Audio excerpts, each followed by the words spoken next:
Hello, Detroit. Oh, it's good to be back in Michigan. Even though it might be just a little cold here. But I'm from Chicago, so I'm used to it. A couple of people I want to start off by introducing. First of all, Detroit is coming back, and everybody deserves credit for that, but one person who deserves special credit for it is your mayor, Mike Duggan. He's doing an outstanding job. So we're very proud of him. You've got 4 outstanding members of Congress. Debbie Dingell, the Dean, John Conyers, Brenda Lawrence, Sandy Levin. We've got one of the finest congressmen who ever served and a great friend of Detroit. John Dingell is here. There he is.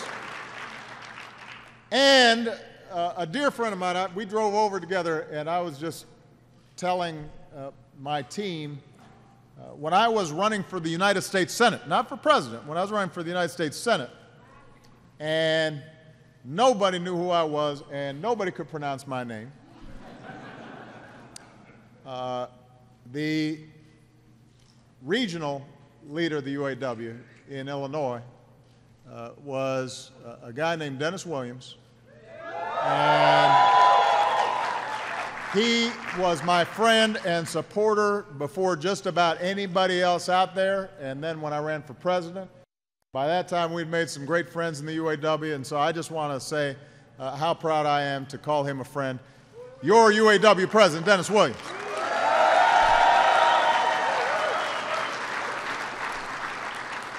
And give it up for Cindy for that outstanding introduction. That's your mom? That's my mom. That's her. Are you proud of your mom? I'm very proud of my mom. Oh, look at that. Well, you're like out of a TV show. What are you, like a child actor or something? Look at him. He's all handsome. Oh, yeah. All right. Cindy is a pretty impressive young man. I want to pick up briefly on something that Cindy said. And that is just to talk for a second about what's happening in Flint. You know, I am very proud of what I've done as president. But the only job that's more important to me is the job of father. And I know that if I was a parent up there, I would be beside myself that my kid's health could be at risk. And that's why over the weekend I declared a federal emergency in Flint to send more resources on top of the assistance that we've already put on the ground. We've designated a federal coordinator to make sure the people of Flint get what they need from their country. Yesterday, I met with Mayor Weaver in the White House in the Oval Office. And I told her that we are going to have her back and all the people of Flint's back as they work their way through this terrible tragedy. It is a reminder of why you can't shortchange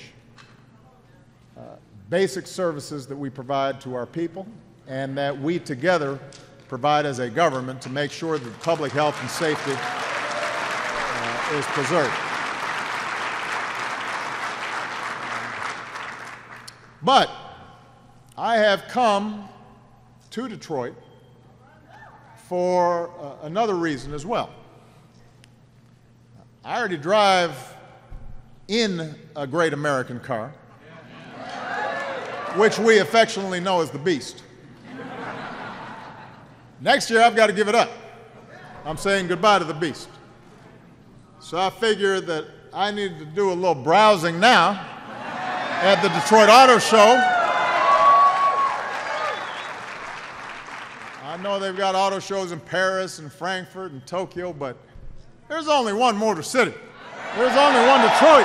And if you're looking for the world's best cars and the workers who make those cars, you need to be in Detroit, Michigan. That's why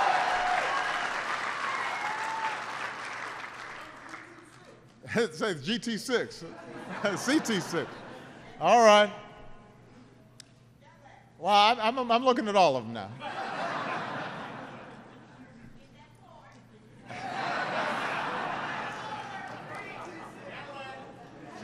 All right, I got the idea. I'm not going to tell y'all what I'm buying now. Now, I will say the Cherokee was my first new car I ever bought. Somebody was asking me. I didn't get a new car till I was like 32. I always had an old beat up, hooped it. But my first brand new car with a brand new car smell was a Jeep Cherokee. And I thought I was a bad man once I was in that car. I was all up high looking at the road. Man. I could not be prouder of this industry and the road that we've traveled together. And I'm proud of each and every one of you. Think about what you've fought through. It wasn't that long ago that a crisis that started on Wall Street sparked a great recession on Main Street, and it cost millions of Americans their jobs, their homes, the savings that they had worked a lifetime to build. Nearly 1 in 5 auto workers got a pink slip, laid off from a job in an iconic industry that had been a ticket to the middle class for generations. And across the Midwest, plants closed with little hope of reopening. So the American auto industry, the beating heart of American manufacturing, was flatlining. That's where we were when I took office 7 years ago today. The year before I took office, the auto industry had laid off 400,000 people. 400,000. And we had a choice to make. With the economy in a free fall, the market's frozen, there were no private companies, there were no private investors who were going to step up and take a chance on you. So we could have kept on handing over billions of taxpayer dollars to automakers, but things didn't change and it just got worse. That would have just kicked the can down the road. Or we could have done nothing, thrown in the towel, walked away from this industry entirely, and a lot of folks suggested we do that. They deny it later, but that's what they said at the time.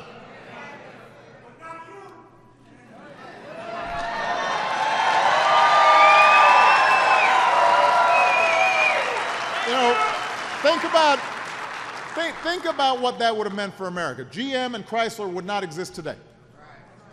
Suppliers and distributors that get their business from those companies would have died off.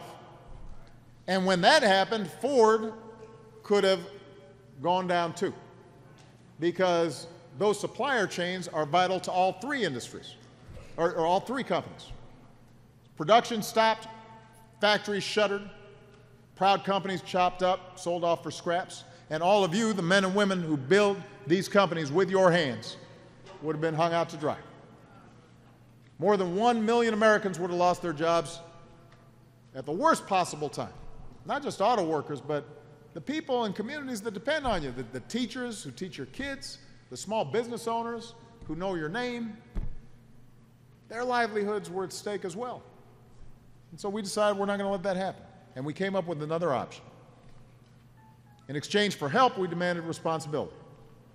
We said that the auto industry would have to truly change, not just pretend like it was changing.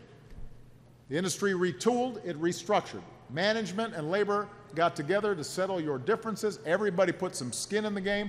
Everybody sacrificed for the sake and survival of this industry. And it wasn't popular. It wasn't even popular in Detroit. It wasn't even popular in Michigan.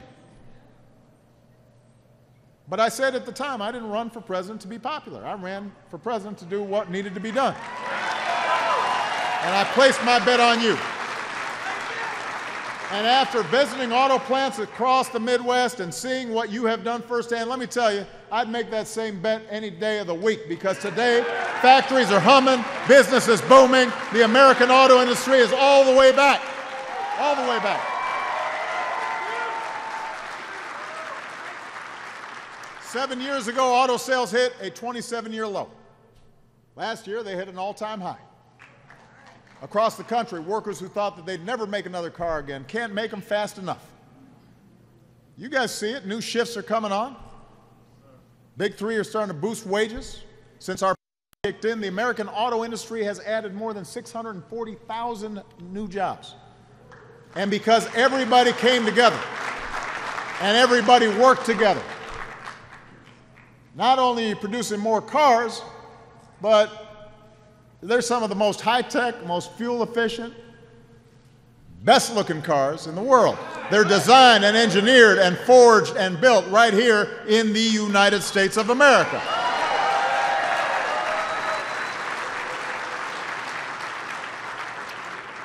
And because the auto industry came back, that obviously gave the capacity for Detroit to start coming back. So you've now cut the city's unemployment rate by more than half. Folks aren't writing off Detroit anymore. Starting 5 years ago, I sent some of my top people across the federal government to help City Hall and ordinary citizens to spark that comeback here in Motor City.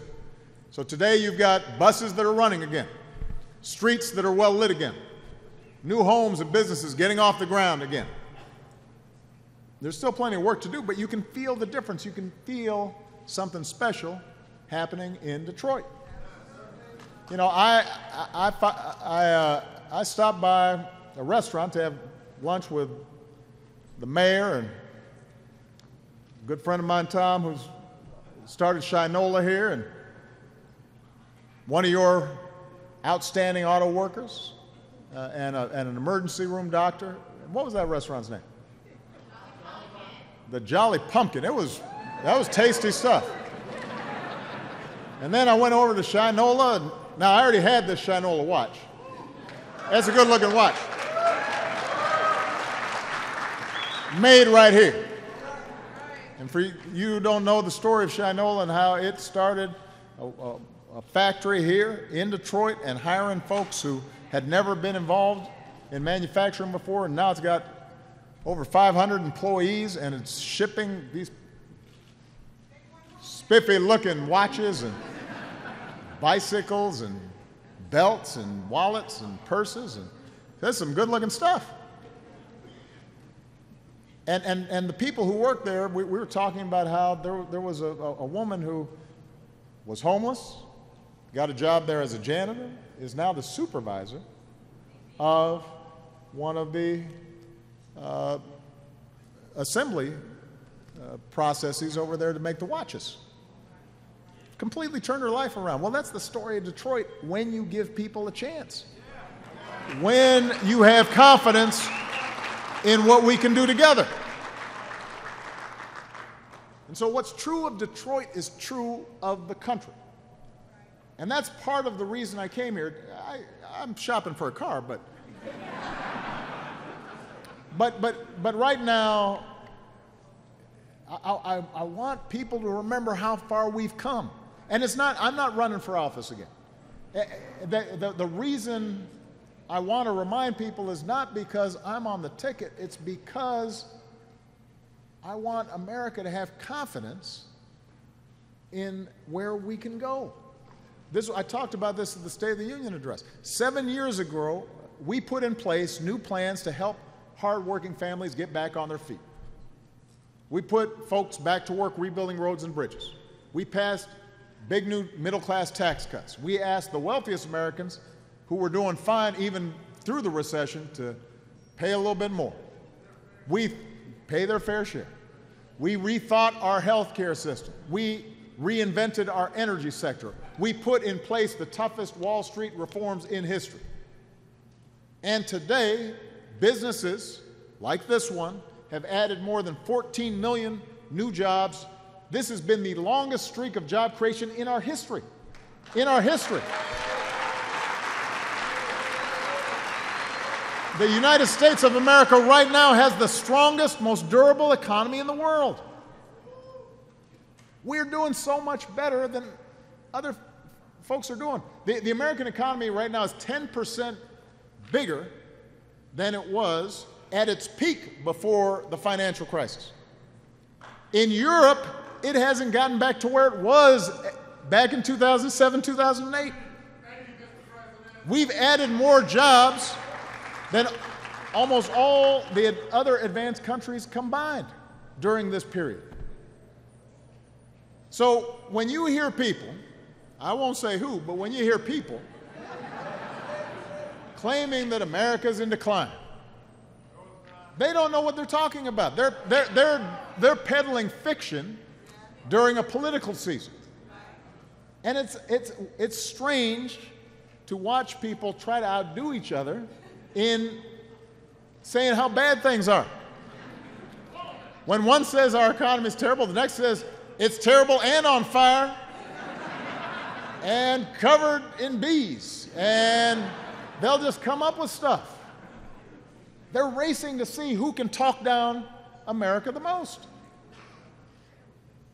But remember, and this is why I want everybody to remember, these are the same folks who would have let this industry go under.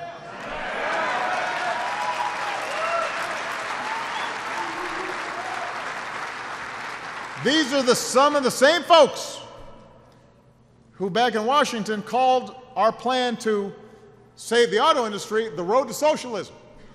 Said it was going to be a disaster. Said they'll run it into the ground. Those are quotes, by the way. I'm not making that up. Look it up. And so when I hear today some of these folks running for president who can't bring themselves to admit what you guys have accomplished, I don't want you to take that seriously.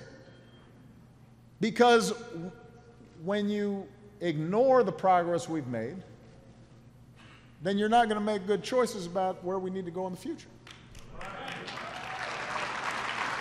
If they're still trying to spin a tale that the auto rescue was a bad idea, the same folks who predicted that you'd fail, they had other predictions about policies too. They predicted gas prices would hit $6.50 a gallon.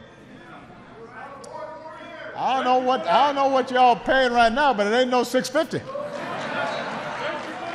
In most places, it's $2 or less.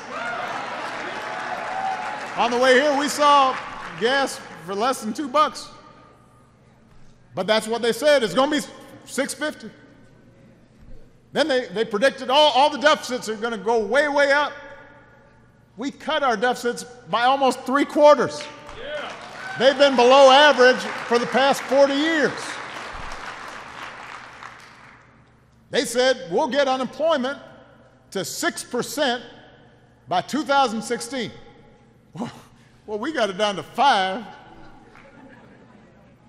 about a year ahead of schedule, their schedule.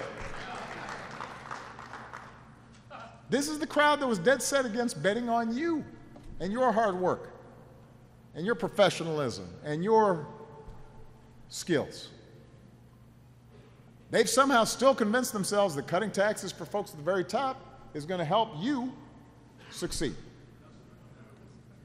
I think there's a better plan. By the way, they said when we raised taxes on the folks at the very top who had been doing great, they said, oh, well, that's going to kill jobs.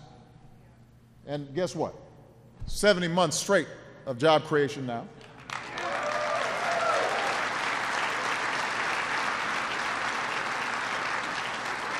Just like they said when Obamacare passed, oh, that's going to be terrible. 18 million people with health insurance who didn't have it before.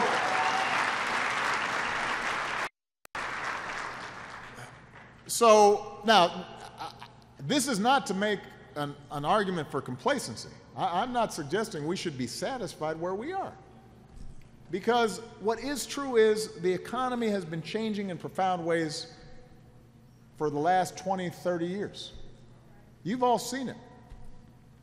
Technology has made it easier to replace jobs on the assembly line. That's been going on for a long time. Any job where work can be automated is in danger of being replaced.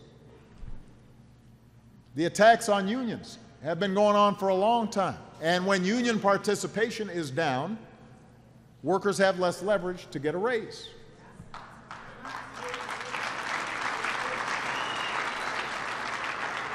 You know, the fact that companies can move because of increased technology means more global competition. And all these trends have squeezed workers, even when they've got jobs, even when the economy is growing, which means that a lot of Americans sometimes feel anxious. And that tells us we've got more work to do. But as I said at the State of the Union, if we're going to solve those problems for working families and middle-class families, for your neighbors, for your friends, for your kids, your grandkids, then we've got to have smart answers, not just a bunch of fantasies that end up helping the folks who don't need help. In this economy, we've got to make sure that everybody who works hard has a chance at opportunity and security. And real opportunity in this new economy means every American's got to get the education and training they need to land a good paying job. You know, I know that any of your fathers or grandfathers who worked in an auto plant, they wouldn't recognize a plant today. It's just entirely different. And you've got to know computers, and you've got to have skills that didn't even exist a generation ago. So that means that we've got to really make sure our kids are properly trained. And the good news is last year our high school graduation rate reached another all-time high. And we've got to build on that progress with early childhood education for every child that needs it, so they get a good start, and computer and math classes to make kids job ready in this new economy. And we should recruit and support and pay properly great teachers for our kids. We've got to make college affordable for every American, and college doesn't mean necessarily a four-year degree. It might mean a community college. It might mean a technical school, but you're going to need more than just high school, which is why I've laid out a plan to provide 2 years of community college at no cost for every responsible student. I'm going to fight to get that done, to get that moving this year. Then we've got to think about real security. Now, this is a union facility, so you know the importance of secure health benefits and secure retirement benefits. But not everybody in this new economy has that. So real security in this new economy, in addition to encouraging workers to join together so they have a voice and some leverage, also means, you know, benefits and protections you can count on. When Social Security and Medicare are more than important than ever, we shouldn't weaken Social Security and Medicare. We should strengthen Social Security and Medicare. For Americans that are short of retirement, benefits should be mobile, like everything else. That's what we did with the Affordable Care Act. The idea with the Affordable Care Act was not to replace employer-based care, but it was to say if you lost your job, as some of you did, and you tried to buy it on Cobra, and it was so expensive you couldn't even think about it, or if you decided you wanted to go back to school for more training, or let's say you decided you wanted to start a new business, you had a chance to still get some coverage at a reasonable price and good quality. And as I said, 18 million people have gained coverage so far. So now we should make sure that when folks lose their job, the system works for them. For example, they should be able to get unemployment insurance that encourages retraining for a business that's ready to hire. And if a new job doesn't pay as much, there should be a system of wage insurance in place so that folks, if they take a job with the hope of retraining and ultimately getting a better job, in the meantime, they can still pay their bills. And if you take a part-time job or a temporary job before you find that full-time job, you'd have some insurance, some cushion. And when folks are going from job to job, they should still be able to save for retirement and take their savings with them. See, all that would make this new economy work better for everybody. Even as we work to secure real opportunity and security for working families, we've also got to make sure that the system's not rigged against working families. Now, GM, Ford, Chrysler, those are all great companies. Shinola's a great company. I believe in private enterprise. I believe in the incredible dynamism of the American economy, and that's business. And America's business is business. We love business. But after years of corporate profits, we also have to make sure that business is sharing what it makes with the workers who make it. And that's the American way. I mean, Henry Ford used to talk about, I got to pay my workers enough so they can buy my cars. That's good for business.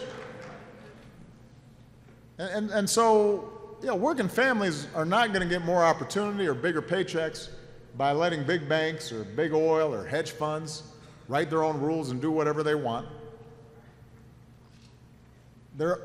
You're not helping middle-class families by allowing a tax on collective bargaining to go unanswered. And I'm not going to back down on my belief that we've got to have strong rules to protect the air that our kids breathe and the water that they drink. It is more important than ever. And by the way, I should just point out that the auto industry here in the United States has figured out that we can make more fuel-efficient cars that reduce the carbon pollution that's causing climate change and make a profit and put more people to work. There's no contradiction between creating jobs and economic growth and caring for the environment. And in this new economy, workers and parents and startups and small businesses, they need more of a voice, not less. So this year, I'm going to lift up some of the businesses who figured this out. What it means to do right by your workers and the fact that that's good for your bottom line. A lot of our best corporate citizens are also our most creative and our most innovative. And in this new economy, it's that spirit of creativity and innovation that we need more than ever. We've got to be thinking about the future, not just the past. And that's what you're doing here in Detroit. You're not just making cars that people want today, you're thinking about cars that people are going to want tomorrow. When I was over at the auto show, I saw plug-in hybrids and electrics and fuel-efficient cars that can protect our planet, save people money at the pump. You're working on self-driving cars that one day could prevent accidents and save lives. This year, my administration is going to take steps to get more of those cars on the road. Right here at GM and UAW, we're teaming up to train American workers for the good-paying jobs of the future. That's the kind of spirit that's going to lead us forward. That says we're all in it together. We've all got a stake in each other's success. It doesn't always get a lot of attention, but all across this country, if you just look for it, all kinds of good things are happening. And all the division and yelling and rudeness and controversy that gets spun up and manufactured, that's not who we are. That's not how we live on a day-to-day basis. At your workplace, everybody's on the same team trying to get the job done. You might have a disagreement, you try to figure it out. You don't start shouting. You don't start saying, well, I like those kind of people, but not those kind of folk.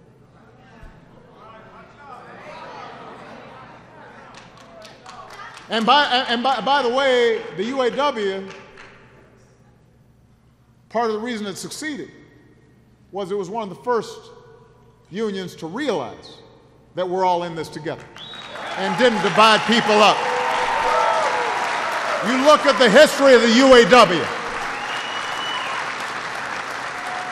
You look at the history of the UAW. It was one of the first unions to say, no, we're going to take everybody. If you're working hard, if you're doing the right thing, trying to raise your family, we're going to be better off if we're hand in hand trying to make sure workers get a fair deal. Even if we don't look like each other. Even if we don't all worship at the same place. That's what built the UAW. That's what built America. That's what built America.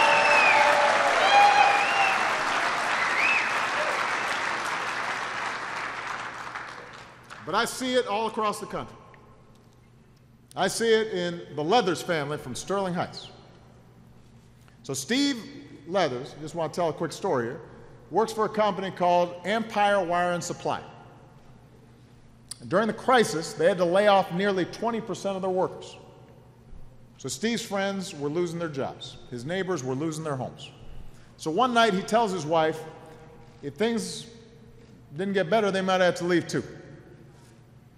Steve didn't know it at the time, but his 13-year-old daughter, Brianna, heard what he said. Because I discovered kids hear everything, so y'all got to watch what you say around your kids. They'll repeat it back to you, sometimes 10 years later. So without telling her dad, Brianna sat down and she wrote me a letter, 13 years old. She said, "Dear President Obama, I am 13 years old, and I am worried about my family's future in Michigan. My dad," she wrote, "works for a company that manufactures cables for the automotive companies. This industry isn't doing so well, but these guys are still doing okay." So Brianna's here today. Where's Brianna? Wave, there you are, right there. She's older now. So Brianna's 13 years old now, or she's 19 years old now. This was 6 years ago. She's a young lady. She's working her way through Macomb Community College.